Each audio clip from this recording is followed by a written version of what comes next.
Joe Leigh here for Title Sports Network.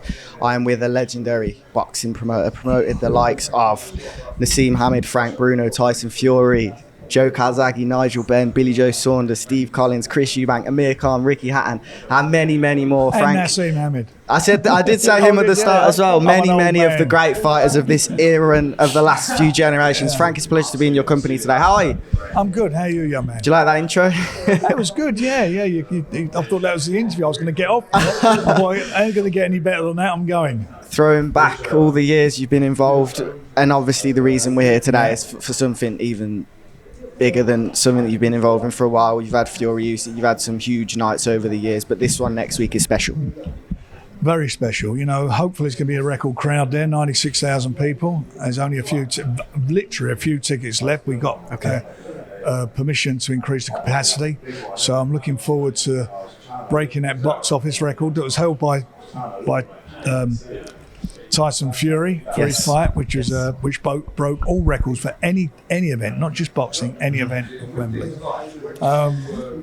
It would be something special, and it's a brilliant fight. Two Brits, nothing better than that. Two big punchers, world-class heavyweights. It's for the IBF title. Yeah. Both winning fighters, both coming off of a good run of wins, knockouts, stoppages, and there's no doubt about it. Somebody's going to get beaten there. It won't go the distance, but I'll tell you what, it's going to be exciting whilst it lasts. Yeah. Tell us about your journey with Daniel Dubois. I remember my second ever show in boxing when he fought Schneider's in COVID, and he stopped him very early. Tyson was actually at that fight, but he's just come on leaps and bounds. He's fought Joe Joyce, he's fought now Jerome Miller, Philip Hergovich, and now he's in the prime of his career. Tell us about the journey you've had with Daniel up into this moment. Well, he was a young man when I first got involved with him. He was, I think he just turned 17. We heard a lot about him. Yeah.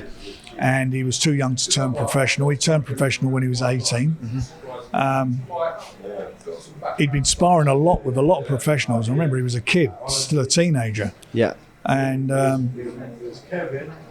turned over, and and we set off on that journey, and he showed how powerful he was, strong puncher, good boxer, but obviously didn't have the strength of a man. He hadn't developed that much. Yeah. Some ways he was a little bit, he needs to mature mentally as a fighter as well. But over the last few fights, certainly since the fight with Usyk, and you think his last three fights have been against undefeated fighters. We know what happened in the Usyk fight. I think give Usyk his toughest fight he's ever had. Yeah. The heavyweight up until the time he fought Tyson. And his two wins since, Babe Miller and against Hergovich, were phenomenal, really good quality wins. Yeah. And he had to grit his teeth against world-class performers. Yeah. So I'm pleased with that. And out of that, he's sort of found his voice. He's been more vocal now. Yeah. He's not a shrinking violet. He sort of says how it is. And I think his maturity is going to show on Saturday the 21st. I think you're going to see, how much the last 18 months, how he's changed. Not just not just physically, but also mentally. He's very, very confident at the moment. Yeah. And he's in with a guy in AJ who's done everything that's been asked of him. Runner-up as an amateur world champion. Won the gold medal at London Olympics. Two-time world champion. This fight is for the third time to be a world, to be a three-time world champion, coming off a good string of wins, but I don't believe his opposition has been as good as quality as Daniel. They're both big punchers. They both got good jabs. Yeah. So it's a pretty interesting fight. There's no doubt about that. More than pretty interesting. We haven't got long, Frank, so I'm going to have to get into the juice. Obviously, Anthony Fowler mentioned that these guys sparred a while back when I think Dubois was like 17. And he said Joshua's legs completely went within that spar. No one had really heard this outside of boxing circles before. That completely changes a lot of people's opinions on this fight. Well, that's what I heard, and I heard that story. But you got to look at that time. Daniel was 17. Yeah. So AJ would have been 24. Yeah. So he was, so there's a bit of a difference there in their ages, but that was then. And in the ring they're wearing smaller gloves. They're more matured now, to both of them. They got a lot of experience between the two of them.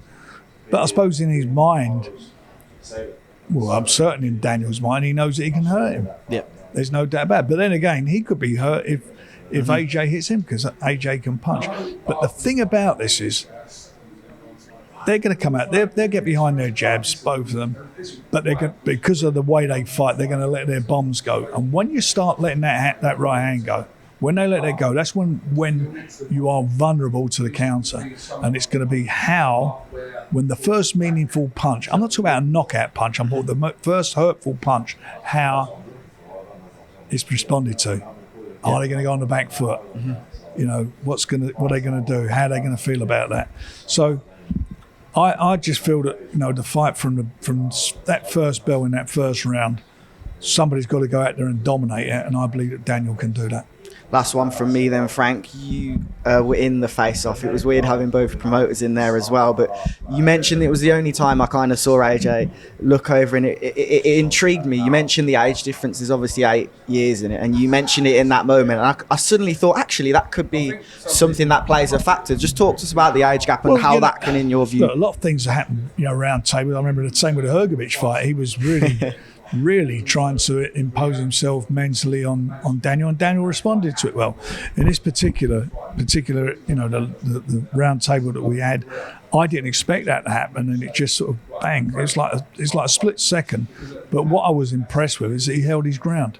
Yeah, he wasn't phased at all, Daniel. In fact, so he was very, very calm, very, very calm. And AJ, by the way, you know, he was up, he was all ready for it, but Daniel did not step back. And I speak for him, obviously, or speak as a witness to it. But nor did AJ, by the way. Neither of them backed off. But remember, he's the guy who's going into this that the bookies make favourite. He's the one that everybody's, you know, well, most people think, because he's the bigger name, expects him to go in there and do the business. So the pressure's on him to deliver.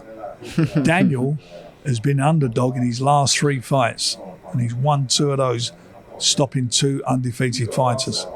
Okay, well, without further ado, let's talk more action. It's time for the action next week. Cannot wait. It's going to be a great fight. I can't wait for it. It's going to be something special. Thank you, Frank. Cheers, appreciate that. Cheers, Thank now, you. Son.